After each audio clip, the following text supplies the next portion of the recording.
Um, okay, so I just want to start off by saying that I am super excited that you guys are all coming back. And I'm super excited that the Mock Trial Association decided to go ahead with the season because there was a little touch and go on whether or not they were even going to do it. So I'm very excited about that. Two things that I want to say. Dedication to this program is what keeps us running. So if you are going to be a part of mock trial, we have to have your dedication. Like, I understand life happens and you guys are more than welcome to be involved in other stuff. But when we're prepping for case and you're prepping your roles, you've got to give it your all. If you're struggling and you need something or you just whatever, reach out to me or Dean and we will help you however we can. Dean is going to be better with obviously with the legal stuff, and I'm going to be better with the getting you organized and helping you kind of navigate school and this and all that. The other thing is, now that you have been through a season, with the exception of Evan, you know what you can be prepping with now before we get the case, because we don't have the case yet. We're supposed to get it October 16th, but it's not up to us. It's up to the St. Louis mock trial people. So we're kind of at their mercy. So that's what I have to say about that. But I am so excited that you guys are back. And I know Dean's excited to get started too. Absolutely. And, you know, I think one thing that's left unsaid is that we had so much fun last year, and you kind of don't realize how much fun you're going to have until you actually get there and you do it, and then you see how it all unfolds. And that's very similar to how a real trial works, although it's not always fun in a real trial. But you don't really know how it's all going to happen until it actually happens. And then you just better be prepared. And so, like you just said, preparation. That is the way that you will do well in mock trial. It's the way you'll do well in a real trial. It's the way you'll do well in life, honestly. The more prepared you are, you should be the most prepared person in the room, with respect, especially to your part. If you're a witness or if you're an attorney, you should be the most prepared person in the room. You should know the facts better than anybody else, and that will guide you through this whole process. So when she says dedicate yourself to the process, that's what we're talking about. So I have this sheet that it's up on the screen. It's just essentially a little bit of what we went over last year. It's just a big overview, but it also has information that I've input on there for this year, just to review. You know, we start with the legal concepts that you're going to see throughout this process. There's criminal versus civil. And the big difference there is a criminal trial, obviously, is state or federal government, some sort of government actor prosecuting for a crime. And the burden there is beyond a reasonable doubt. And a civil case is one person suing another, whether it be a company or an individual, and the burden is more likely than not. So the burden of more likely than not is just over 50%. So obviously it's a very different burden, although there's no specific percentage. For a criminal trial, most people, when they're polled, say it's over 90%. So you're going from over 90% to only over 50%. So it's something to keep in mind when you're arguing both sides. Bench versus jury trials. Some trials are tried in front of a judge. Divorces, family law, things like that are tried in front of a judge. Others are tried in front of a jury. We are going to have a jury trial, but there will be 2 to 3 judges, which are attorneys or potentially a judge, and they are going to watch you and judge you as if they were on a jury. So you'll address them as they are a jury, whether you're a witness or an attorney. And then I just went over the prosecution would be for criminal trial. On the civil trial, you call them a plaintiff. We don't know if we're going to get a civil or a criminal case this year. Hopefully we get something different. Could be a criminal case. Defendant is the same on, they're just called the defendant on both ways. Lay witnesses versus expert witnesses. We've had expert witnesses can give opinions. They can give their opinion about the ultimate facts of the case. They can say the defendant had the mental state to commit this crime at the time, whereas a fact witness can just say what they observed, what they heard. They can't give an opinion on what they think happened. And you'll see both of those. The burden of proof, we just went over that. Direct and versus circumstantial evidence. Hopefully everyone has some idea of what that is. An example this guy used to use a long time ago was that if he saw footprints in the snow and then there was milk on the door, then he could make the assumption that the milkman or woman came to the door to deliver the milk because you could see the footprints in the snow. That's circumstantial evidence. There's no direct evidence. Direct would be someone sees the milkman, observes them, testifies about it, or there's some evidence that you could link it to that person, whether it be forensic evidence of the shoe footprint matches the footprint on the shoe of the person. Federal versus state. Last year we had a federal case, and so the way a civil case can get into federal court is when you have diversity, meaning diversity in residence. Someone is from Missouri, someone is from Illinois, and you want to file the case in Missouri. Well, you don't get the hometown advantage, so that you can remove it. They call it to federal court, as long as your controversy, the amount in controversy is over $75,000. So that's kind of what we had. That's the case we had last year. Moving on to number 2, this is really key to make sure that we are always the most professional team out of anyone. That starts with the way you dress. Everyone who goes to these competitions, even when we're going to be on Zoom now, or we're going to be virtual, you need to be dressed at the highest level possible. For men, that's suits with ties.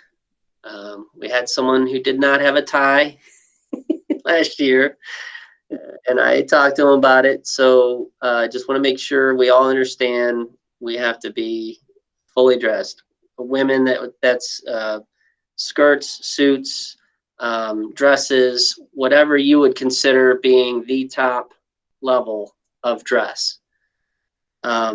Courtesies to the judge and all other your opponents, anyone else, other participants.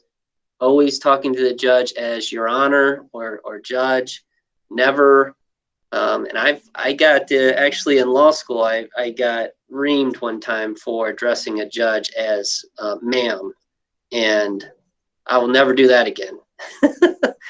They are judge or your honor, and that's it. And they're not sir, they're not ma'am. That they deserve the respect of that. Anytime you're doing a part as an attorney, make sure you're standing up. And if you're going to speak, you're standing up. Unless you're a witness and you're on the stand and you're sitting. But when you're addressing the court as an attorney, you always stand to address the court. Can I add to that? Yeah, absolutely. So that is all, like everything that Dean is telling you is something that every school should be doing, but not something that every school is doing. So your coach, who is Dean, is telling you, you stand up every time that you address the judge and you call them your honor and judge. That's it. Even if the other team isn't doing it, you do it. because I only judged the one round last year, but even listening to the judges after the fact, they talk about the fact that there are teams that don't do that and they mark them down. No matter how great their argument is, part of mock trial is the whole trial part of it. So if you're not doing that piece, you're not learning all of it that is, provided to you. So I just want that to be stuck in your head that, it's not, you have to do it that way. That's just how it is. Absolutely. And, and always be cordial with opposing counsel as well. We ran into an issue last year where they were sitting in our seats and somewhat, I guess our team was a little hesitant to go up and tell them you're in our seats. But we ended up doing that and they got out. So don't be afraid to assert yourself, but in a professional, kind, courteous manner. Because your reputation is everything.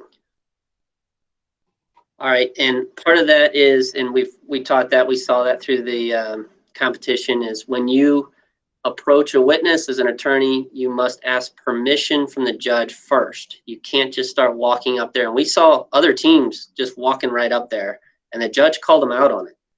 So you got to make sure to ask the judge, may I approach? Then you approach the witness.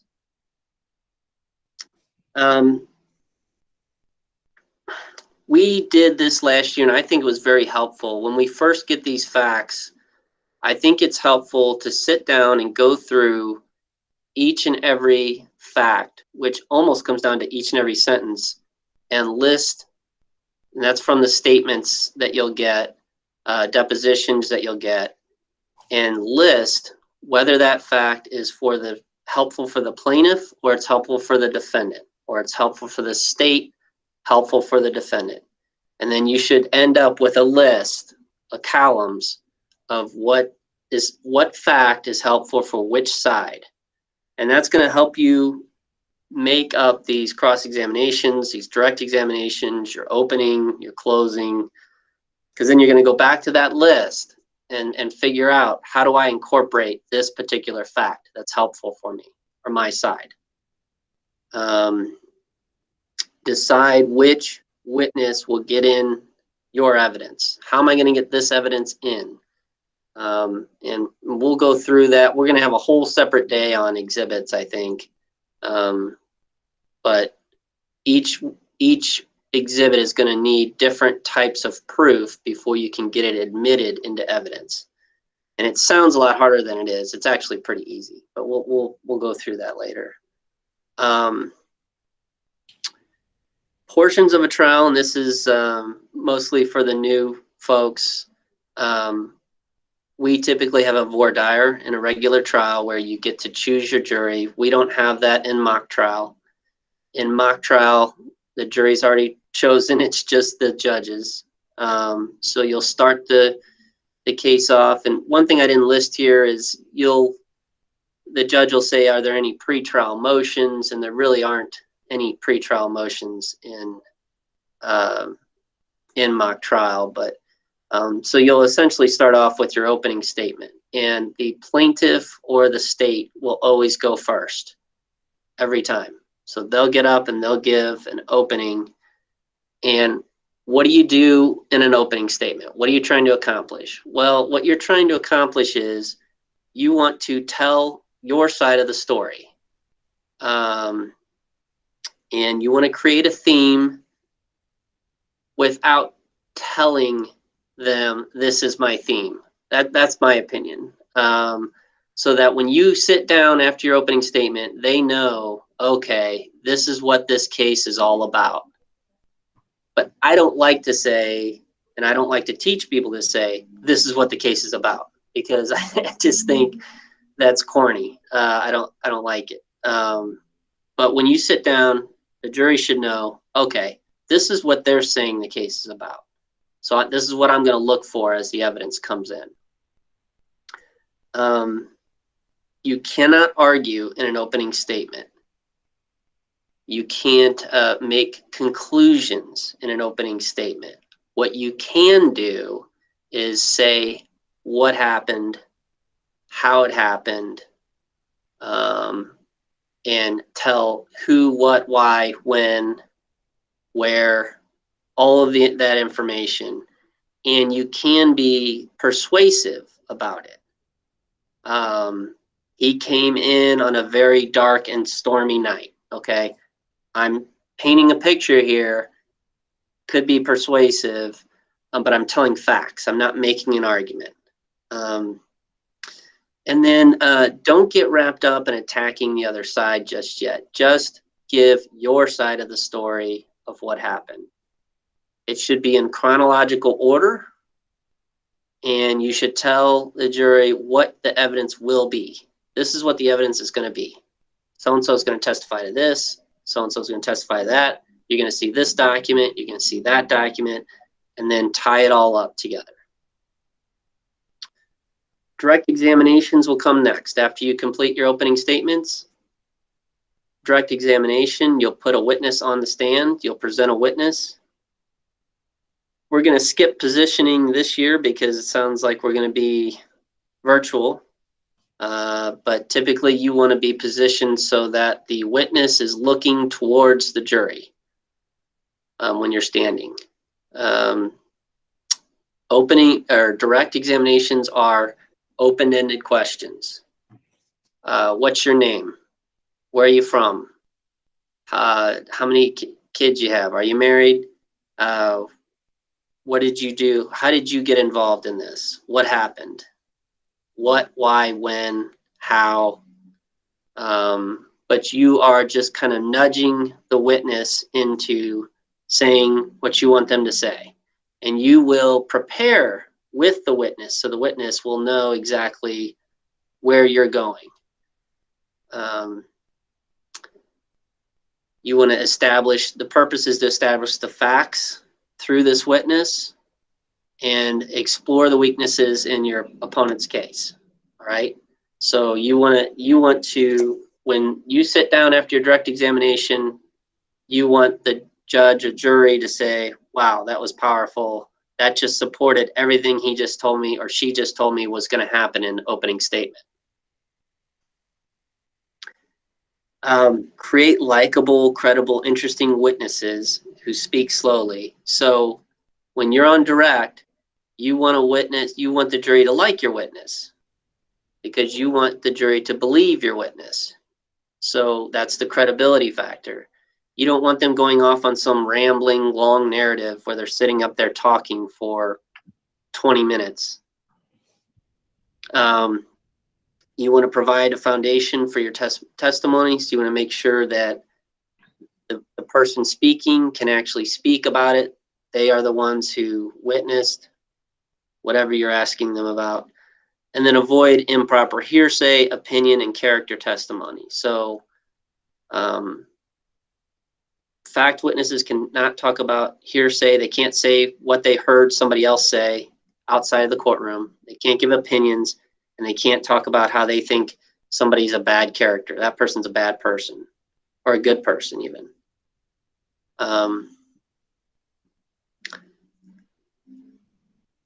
Let's move on to cross-examination. So cross-examination, before we move to cross-examination, for witnesses, when you're a witness in a direct, all those same things go for you as far as you want to be likable. You want to make sure you're not being too long, but you're explaining things. And then you're telling your side of the story. Cross-examinations, different positioning. You don't want the jury to look at the witness in their eyes. You don't want the witness looking at the jury. You want the witness looking at you. You want everyone in the courtroom to know that you're in control. So all of your questions are tight leading questions. Leading question is a question where the answer is yes or no. That's it. You ever seen those shows where they say yes or no, yes or no? That's a leading question. And you want it so tight that there's no other way that they can answer the question except for in a way that's helpful to you. And you know the answer to the question. And if they don't answer the question exactly the way you want them to answer the question, you have a document, you have a deposition, you have an exhibit, you have something that you can approach them with and say, you're wrong because of this. Do you see this? So that's what cross-examinations are about. And you're trying to discredit the witness because they're testifying for the other side. You want to make it quick. I don't like really long cross-examinations. You get a certain amount of time, and we get 20 minutes on cross-examination, which is plenty time. I think we did very well with shorter than 20-minute cross-examinations last time, because my theory is your first question, you sting hard first, you go into it a little bit, and then at the end you sting again, and then you sit down. And so recency is what people think, that's what stays in their mind, what was first and what was last. And so your first and your last questions should be your best questions. Like I say here, most attorneys don't know when to get out and they get burned. If you go too far, the other side's going to pick it up and they're going to bring that out on redirect. And then you just lost everything that you thought you proved. So get ready for the witness to disagree. They will disagree. Brooke did a good job of that. Our other witnesses did a good job of that, disagreeing and not being agreeable on cross-examination. So it's your job as the attorney to make sure that they're saying what you know they have to say based upon the evidence. And Brooke, go ahead, Manny. Brooke, were you wanting to be a lawyer and a witness this time? I was hoping that, yes, that I could be on the... That's fine. Cool. Okay. So for instance, an example, okay, the witness answers, they ramble about something else. You say, what's the time? And they say, I got this watch from my mom 2 years ago. And you can say, that's not the question I asked you. The question is, what time is it? Do you understand the question? Yes. Okay. Please answer my question. So you can be a little bit jerkish here as long as you are courteous the entire time and you make sure that you keep the witness focused on your question. If you want to get really jerkish and things are really out of control, and it's stated in the rules that if the witness goes on and on and on, and you say, Judge, I move to strike the answer as non-responsive, and I ask that you admonish the witness for not answering my questions. Okay, you can do that, but only do that if they are really out of control and they're really not answering what you want them to ask. I prefer to do, it's a lot easier, I think, to make them look like an idiot on the stand and just say, here's my question. Everything you just said didn't answer that question. Do you understand the question? Yeah, okay, well, answer my question, please. And then just go at it that way. You can also interrupt potentially if they're really going on long-winded. And people don't like people who interrupt. We saw that with the last debate, presidential debate. But what I will say is people also don't like people who ramble on and on and on and on for no reason at all. So if you got a witness who's rambling on and on and on, you say, excuse me, may we get back to my question? And then you ask the question again. And you have to keep in mind that reasonable people are on the jury and their judge, and they know and they can see what they're doing. So they're expecting you to stop that. So if you don't stop it, they're not going to say anything to you, but they are going to mark you down on your points. So the other team knows what they're doing. They know that their job is to just talk and talk and talk, and because they're hoping that you don't stop them. So be jerky, just don't be Right. full on. You could say, excuse me, Mr. Johnson, I understand that you're talking about your family and all of that, but what I'm trying to find out is, and then ask your question again. Okay, so that's a way of interrupting without being a jerk. Say, excuse me, I understand that you're talking about this, and that, but what I'm talking about is something else. Okay, you have to lead them. I don't typically like redirects or recrosses. So what happens is you do your direct examination, then somebody else the opposing counsel does their cross-examination of your witness, and then you have an opportunity to do what's called a redirect, or potentially a recross if you're on the other side. Unless you think the building is burning down, don't do a redirect or a recross. But if you think something terrible happened on cross-examination and they just blew your whole case, or they made your witness look really terrible, then you can clear up things on redirect. And the way you do that is you say, you just said, they just asked you this and you said this. Is that what you really meant? Or is that but that's not really true if this or that, right? So you kind of bring out the cross-examination question that they asked, you bring out the answer that your witness stated, and then you now allow your witness to explain that answer because they weren't allowed to explain it on cross-examination. So now on redirect, you say, let's revisit that real quickly. They asked you this and you said yes, but it's not really a yes, is it? And then let them explain. And they'll understand where you're going with that. But I would only do that if it's, if you just feel like that other team just really nailed you on cross. If they didn't, I would just say, no questions, I'm done. You don't have any more questions for a witness. So closing statement, closing argument. Now is when you do get to argue. If you get to do a closing argument, you get up there and you do everything in your wheelhouse to argue. You provide, analogies.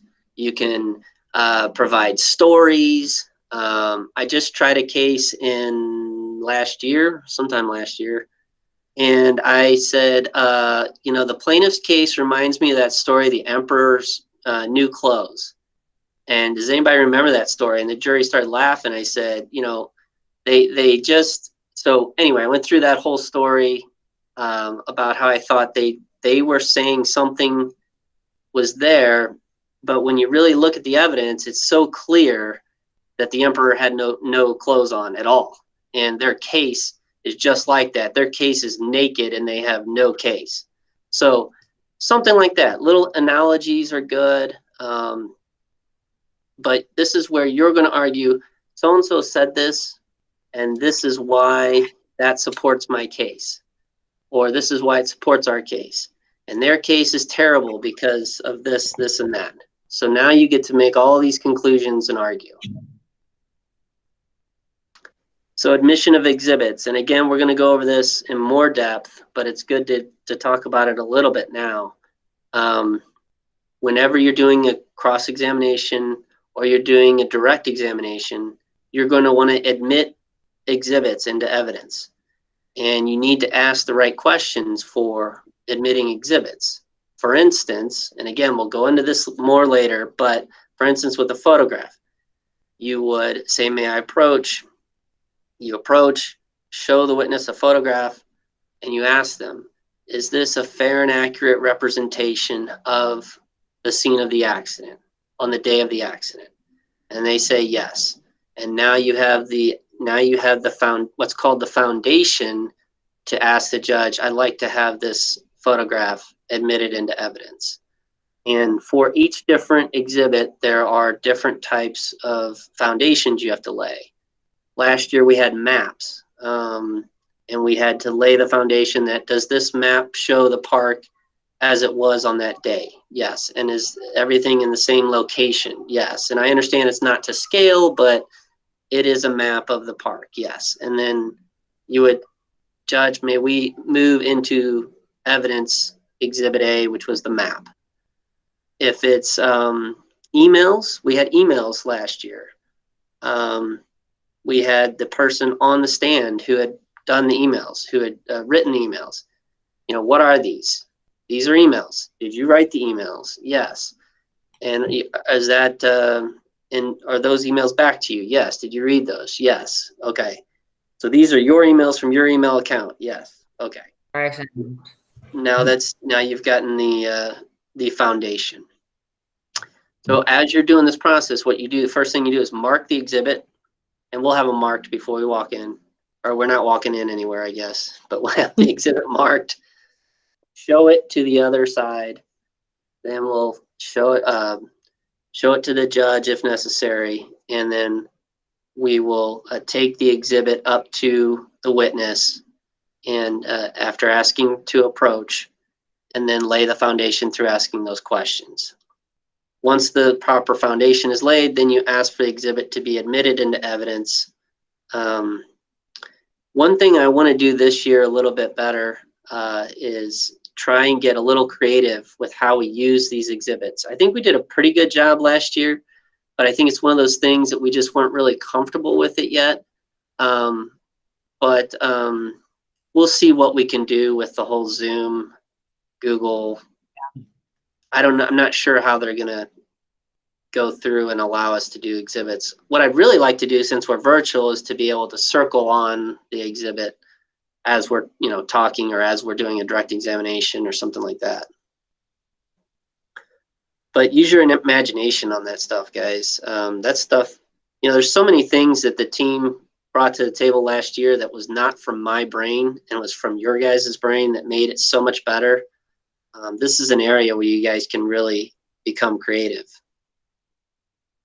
Witnesses, they are bound by their statements. There's an objection called unfair extrapolation. So if a witness gets on the stand and starts testifying no, when in the deposition they said yes, there's an objection for unfair extrapolation.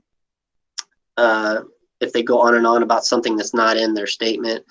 But honestly, this is an area where we did pretty well on last year. And I think the best response to that is to take the deposition, to take their statement, to take their affidavit and say, you just went on and on and on about X, Y, and Z.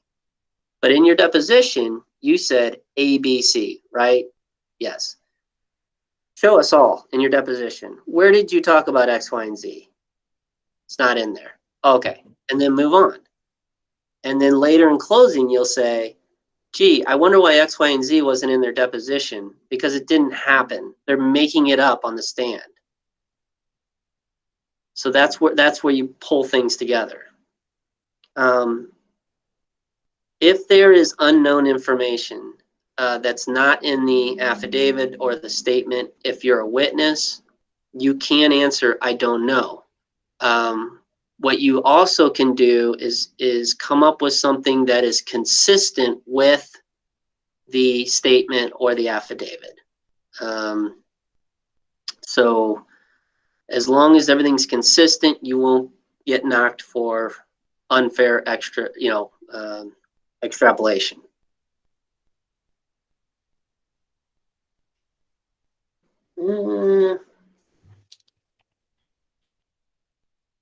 Now, we talked about fact versus expert. So we're getting a rules of evidence, and Ms. Franke, can you give them the evidence packet from last year, or do you want to wait? I think it's going to be exactly the same. That's why I ask. Yeah, I can make copies of that. Yeah, it's going to be exactly the same, and they might add some. It's essentially the federal rules. Yeah, I don't think it's ever changed. Yeah. So relevance, every piece of evidence that comes into a trial must be relevant. And relevance is something that tends to make something more true than not. And if it's, now there's certain things that can be too prejudicial. So, for instance, photographs of the dead body after the murder are certainly relevant, right? It's relevant to the issues, how the person was killed, all these things. But if it's 100 gory photographs, now you've gotten into the point where it's just prejudicial, because people, if they see that, then they all automatically want to think the defendant's guilty, even without even seeing any other evidence. And so there's a balance there. But the rule says that if it's too prejudicial, then it won't come in, even if it's relevant. Hearsay is a statement made outside the courtroom for the truth of the matter asserted. Okay, so if somebody gets on the stand and they say, well, Johnny told Bobby this happened, and that's something, and you care about the truth of that statement, that's hearsay, and that is not allowed into evidence at trial. And it comes up all the time, and there are a million different exceptions to it, and they are found in the rules. And we'll go over that on a separate day. I think we'll probably just do evidence, because it's very difficult. It's something I didn't even understand until I got in tried cases, really. Is this what you want me to make copies for them? Yes. So if you go down to like page, I don't know, there's hearsay in there somewhere.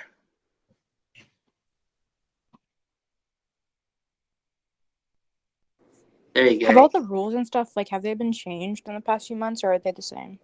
So the rules will be the same unless they make any kind of like minuscule changes. There's no conversation about things that like went bad last year, so I don't think they have or need to change them. Are we also, do you know when we're gonna get the actual case? We're hoping by October 16th. So there it is in the definition of hearsay. It starts telling you things that are not hearsay. Probably the biggest exception that you need to know is it's not hearsay if the party said it. So if the plaintiff said it, if the defendant said it, it's what they call it admission. So it's not hearsay. So then it does come into evidence. So if somebody admitted something, that does come into evidence. But that says number 2 right there, opposing party statement. So all of those are listed with the exceptions. So when we look at for new folks, and I think some of the folks who did this last year understand all this, but are we going to have 4 attorneys? Well, that's what we have to talk about. So the people that are on call, Saruthi, what do you want your role to be? Lawyer or witness? Lawyer, please. Okay. And then Mahadi? Can I do lawyer this year too? Yep. And then Brooke, you wanted to be a lawyer on one side and then a witness on the other. Do you care? Do you have a preference on side, or do you don't care? Not at the moment. I'd like, I mean, I might have a preference once I see the case, but at the moment I really don't care, and I'm down to do whatever. Okay. Avery, what about you? Lawyer, witness, both?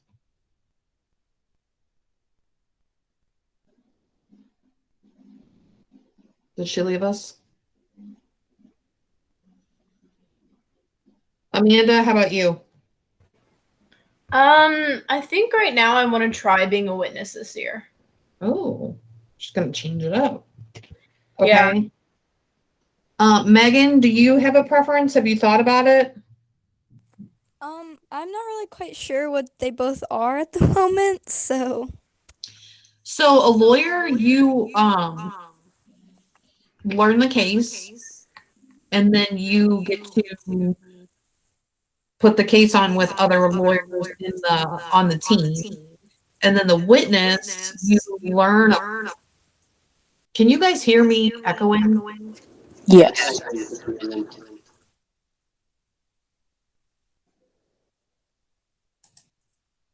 Okay, hang on.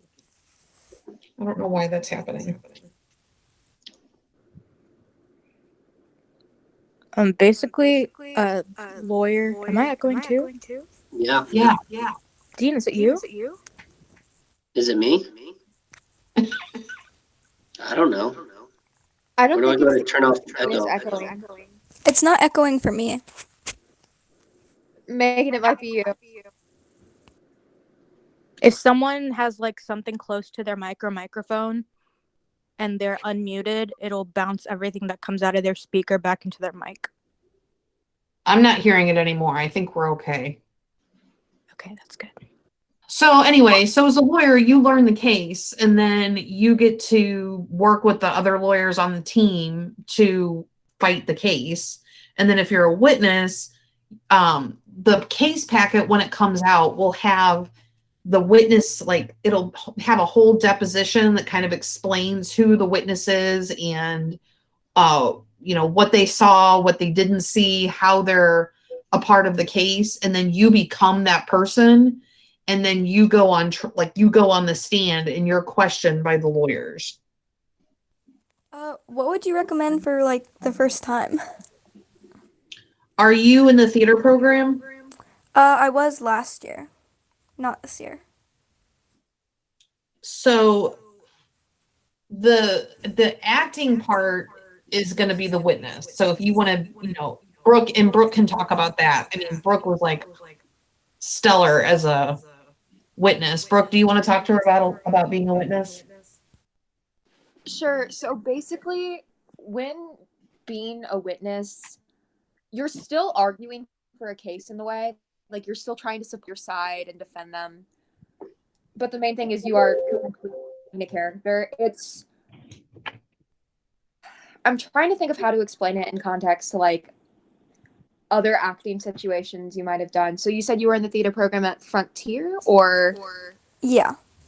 okay, so basically you get this giant deposition and it's a lot and it looks intimidating, but it's not You're becoming this person. You become this new person. yeah.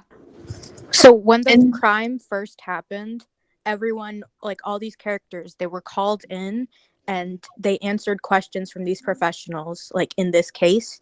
And so they recorded all of that. So based on those questions and how they explained everything, those answers will, like studying those, that's the character that you'll become. It's not like you have to have the whole deposition memorized word for word too, because if you just basically know like all of the main kind of like questions that your side is going to be asking you and that the other side is going to be asking you, and you have an idea, then as long as you can answer pretty much any question that they're going to throw at you without hesitation, you should be fine. Right. It's kind of like a big monologue, if you know what that is, except you don't actually have to have it memorized word for word because you're not reading that monologue off to them. You just need to have it memorized in a sense where if they're going to ask you questions about it, you know the answer. So would you say being a witness is easier for the first time if you're like it's your first time doing it? I think so because you just have to know one part and you don't have to know the entire case. I mean, you'll get to know the entire case, but you would have to just know your part 100%, which ends up being, what are the depositions last year? 3 or 4 single space pages, maybe? Yeah, and we'll practice so much that you'll know it. It's not one of those things where you have to, it's not like memorizing lines for a play. It's like when you read a book and you learn about your favorite character and you love that character. That's what this ends up being. Okay, I guess I'll do witness then. Okay. And then Evan, how about you? I'd be a lawyer. Okay. And then Avery, are you wanting to do witness, lawyer, both? I'll probably just stick with witness, but Okay. I might want to look into doing both. But as Okay. of right now, witness for sure. And then, is Lizzie gonna join us again this year? Does anybody know? I don't think so. Okay. And then, Saruthi, is it safe to say that Jaden wants to be a lawyer? Yeah, And then Jana too? I'm pretty sure, but I would double check with her. Okay. If we need more witnesses, I can advertise in the theater program to see if anybody would be interested, and we could try to get them by the time the comes out. Yeah, that's something I wanted to talk about. Brooke, do you know if, like, for theater every day, does, like, every person, no matter A or B, show up? The rehearsals are really scheduled. All the actors show up every day. So as far as that goes, yeah, A or B, you can get a hold of all the actors. For crew, So, it but depends. when the 19th comes around, does that mean that everyone will be there every single day? I can double check the schedule, but I'm 90% sure. Yes. Okay, because, like, if we ask Gurky, maybe we can do, like, have everyone sit in the audience for, like, 5 minutes and do, like, a tiny presentation. Because I know we were thinking about that last year, but we never actually got around to it. I mean, we can do that. I also have 3 other people that aren't on the call right now, and they were all witnesses last year. So let me check with them too, and then we'll see what we need. Because it looks like 1, 2, 3, 4, 5, 6. It looks like we'll have enough lawyers. And if these 3 people come back as witnesses, we'll be fine. The other thing we have too, and I'm not saying this has to happen, but if we do a presentation with theater and we get an influx of people, we could potentially have 2 teams.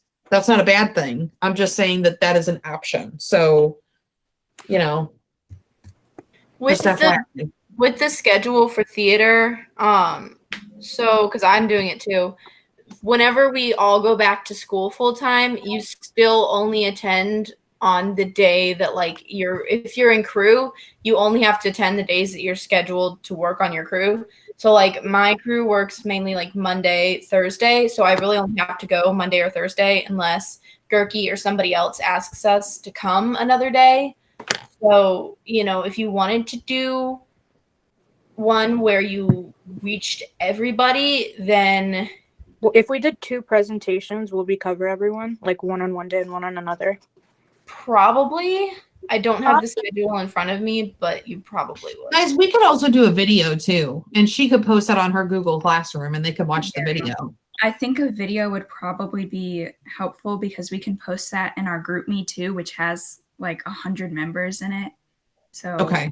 it would reach a lot of people.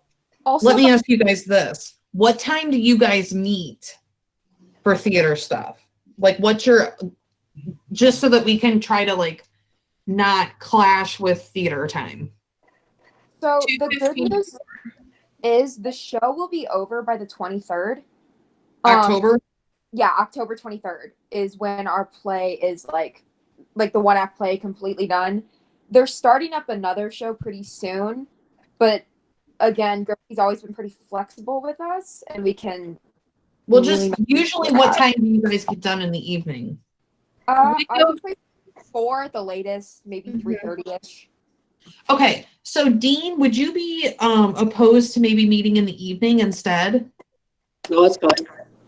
Okay. Just because that way you guys can do your theater stuff, you can get home, you can have some dinner, take a shower if you want, and then jump on a call at like 7. Would that work for your guys' schedule?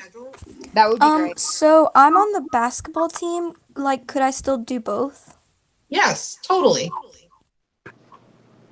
Yeah, I have work, but like I would be able to make most of the meetings. There just might be some days where I am at work and wouldn't be able to be on a Okay. call. We'll work around it. Megan, so I didn't realize you were a freshman. So welcome to the team, but we're here to like make your experience awesome. So don't let us like threaten you because we want you to have a good time. Okay. Okay, so Dean, in answer to your question, we'll at least have 3 lawyers. I mean, ideally, I'd like to have 4, but we'll see what happens after we talk to the theater kids. Okay, and just finishing up here on the end of this list, I've listed all of the times. So the opening statement, you get 5 minutes. Direct, you get 30 minutes. Cross, you get 20. Closing, you get 7. And then, so that tells you, and I distributed this, so everyone should have this. So that way, if you want to look at it, figure out what your time, if you get assigned a direct or a cross or a closing or an opening, then you know how much time you have. And if you're doing an opening or a closing, once you prepare it, you should read it over and over and over and time yourself so you know exactly how long it is. And the other thing is, I'd like to take it up a little, one notch as far as openings and closings. Definitely on openings, maybe on closings as well. I like to have them memorized. We did, the better teams will have these memorized, and we're close. I think we were close last year to having it memorized, but I think we were just kind of relying on the paper in front of us because we just wanted to have that there just in case we forgot something. But I think, the more, if these are your words that you've created and you've gone over them enough, then you will have them memorized anyway. So that's one thing I would like to have done if we can get there. We'll see. Because I think we're getting the material earlier this year, potentially. hopefully. And correct me if I'm wrong, Dean, but I would say that y'all are great, but you are not seasoned lawyer professionals that can go off the cuff like seasoned professionals can do. So as great as you are, and I'm not saying that you're not, you've got to be prepared and you've got to have that almost memorization as perfect as possible, because it is a totally different beast when you get up there to present it in front of a judge who's kind of intimidating, in front of some jurors that are lawyers in the field. You just can't go off the cuff. And I think we had some people try to do that last year and it did not go well. Right. There shouldn't be anything that you're doing, whether you're a witness or an attorney, that's quote unquote off the cuff. Everything that you're doing should be weeks, if not months, of planning and knowing exactly what you're going to say. And even if something comes up, you're going to know, if they go this way with it, I'm going to say this. If they go that way with it, I'm going to say this. So no matter what happens, you should be 100% totally prepared. And I'm going to tell you this right now. Everybody talks about who gets nervous and you're nervous and you've got butterflies and this and that. I, from experience, know that attorneys who are prepared are much less nervous than the attorneys who are not prepared, and witnesses as well. If you know your part, you know it inside out, you might have a little bit of butterflies in your stomach right at the beginning, but once you get into it, it'll click because you know it. And if you know it, then nobody can take it away from you. That's the cool thing about, honestly, one thing I like about my job is I know the rule, I know the law, I know this or that.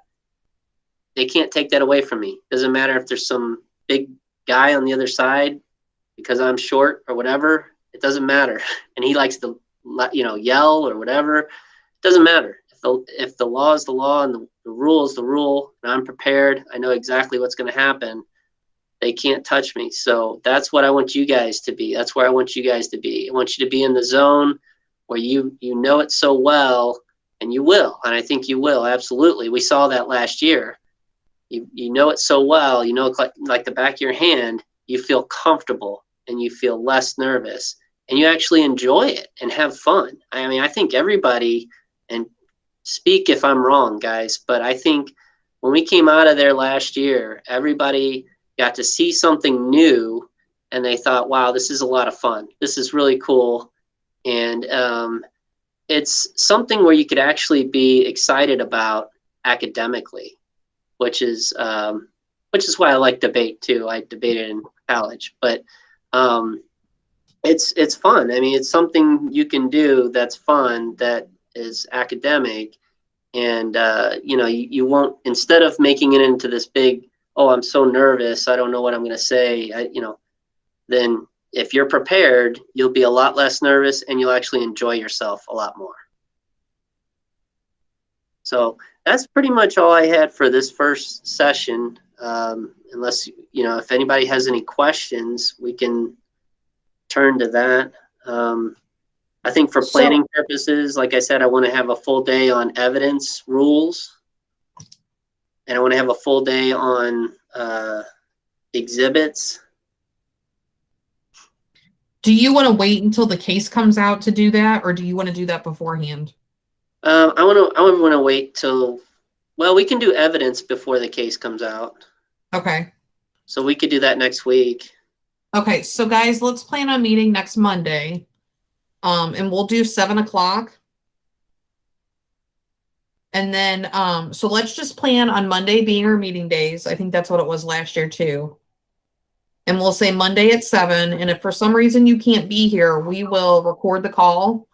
And then Google has just come out with breakout rooms. So I can put you guys into defendant and plaintiff rooms if we need to do that, or if you want to do witness and lawyer rooms, or however you want me to break you up, I can do that. So we have a little bit more flexibility now with Google. And then if you have, I don't know, do you guys have the ability to share your screen? Yes. Okay. So you'll have that ability to do that. And then once we get the case, I will make a copy for you. And I think we found last year it was better for it to be single-sided so that you could highlight and tear it apart and all that kind of stuff. So as soon as I get it, I will make a copy of that. But I will make copies of the federal rules that Dean was talking about, and I'll have those ready for you on Thursday. And you can just come in my room and grab a packet. But that will help you get to learn kind of the intricacies of the rules of the evidence before we get the case. Sounds Hey, right? Frankie. Yeah. So for the video that we talked about, I'm going to make a script and then share it with everyone so we can film that. I got to skeet to a class. Okay. We're about done. Okay. So I'll see you guys later. Bye. Bye, Ruthie. Bye. Okay. I feel really good about today, guys. Yeah. It's a good introduction. Yeah. And we have several more times we're going to be meeting. So, and once you see the actual case, it'll help you understand exactly how this is going to play out. Yeah. Okay. Well, then we'll see you next Monday at 7 o'clock. And it'll be on this same link, but I'll send the link out again for you. And then the link is also on the Google Classroom. For those of you in the classroom, you should see the link up in the bar. And we'll stick with the same meet every week. So if I'm going to see you for the debate meeting, I'll see you tonight at 7.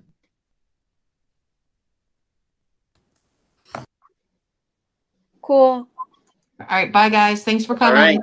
All right. Bye. Bye.